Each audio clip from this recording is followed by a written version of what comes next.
Student কেমন আছো? I hope প্রত্যেকে শুধু ভালো না ভীষণ ভালো আছো। স্ক্রিনের উপর একটা কোশ্চেন দেখা যাচ্ছে, তাই না? প্রশ্নটা কি বলেছে সেটাকে মন দিয়ে পড়বো। কি বলেছে দেখো, একটি ত্রিভুজের বহিঃকোণের সমষ্টি, অপশন এ আছে 2 পাই, অপশন বি আছে পাই, অপশন সি আছে 3 পাই, অপশন ডি আছে 4 পাই। তো কোনটা হবে? দেখো, আমরা কি জানি, একটা অন্তঃকোণ প্লাস একটা বহিঃকোণ সমান কত? পাই। এটা আমরা প্রত্যেকে জানি। অন্তঃকোণ আর বহিঃকোণের সমষ্টি হচ্ছে পাই বা 180 ডিগ্রি। ঠিক।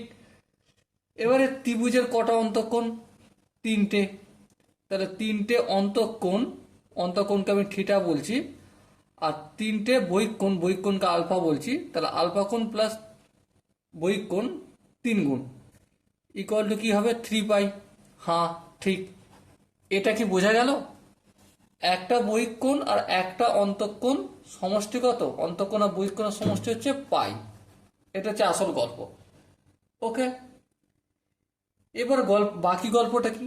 বাকি গল্পটা হচ্ছে এটাই, তাহলে তিনটে অন্তঃকোণ তিনটে বহিঃকোণ হবে, কারণ ত্রিভুজের তিনটে অন্তঃকোণ, তাই তো? আর বহিঃকোণ এই রেখাটা এদিকে করলে এখানটা বহিঃকোণ হবে, এই রেখাটা এখানে করলে এখানে একটা বহিঃকোণ হবে, আর এই দিকটা এইদিকে চালালে এখানে একটা বহিঃকোণ হবে। তাহলে বহিঃকোণ এখানে একটা, এখানে একটা, এখানে একটা হলো তিনটে। তাহলে তিনটে বহিঃকোণ তিনটে অন্তঃকোণ 3 পাই হলো।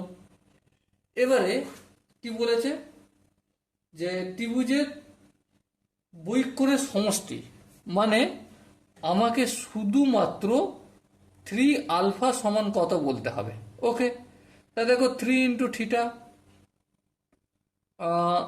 ইকুয়াল টু 3 পাই, আর 3 সঙ্গে থিটাটা গুণ করলাম, এবারে এটাকে এদিকে আনলে কি হয়ে যাবে? 3 থিটা। হ্যাঁ, ঠিক। এবার এই 3 থিটাটা কি? 3 থিটা বলতে আমি ত্রিভুজের তিনটি কোণের সমষ্টি বলছি। এবার ত্রিভুজের তিনটি কোণের সমষ্টি কত? পাই। পাই তো নাকি? এই যে ত্রিভুজের তিনটে কোণের সমষ্টি, মানে তিনটে অন্তঃকোণ, অন্তঃকোণ আমি থিটা ধরেছিলাম, এই যে অন্তঃকোণের জায়গায় থিটা ধরেছিলাম। তাহলে ত্রিভুজের তিনটি কোণের অন্তঃকোণের সমষ্টি হচ্ছে পাই। তাহলে 2 পাই থেকে যদি একটা পাই বিয়োগ করি তাহলে কি হবে? এই সরি, 3 পাই থেকে যদি একটা পাই বিয়োগ করি 2 পাই হবে। আর এটাই আমাদের আনসার হবে। আই হোপ এই কোশ্চেনের কনসেপ্টটা বোঝা গেছে। যদি কোনো জায়গায় বুঝতে অসুবিধা থাকে, ডাউট থাকে বা কনফিউশন থাকে, তাহলে কি করতে হবে? কমেন্টে অবশ্যই জানাতে হবে। ওকে, সো দেখা হচ্ছে পরবর্তী সেশনে। ততক্ষণ পর্যন্ত ভালো থেকো, সুস্থ থেকো এবং জয় হিন্দ।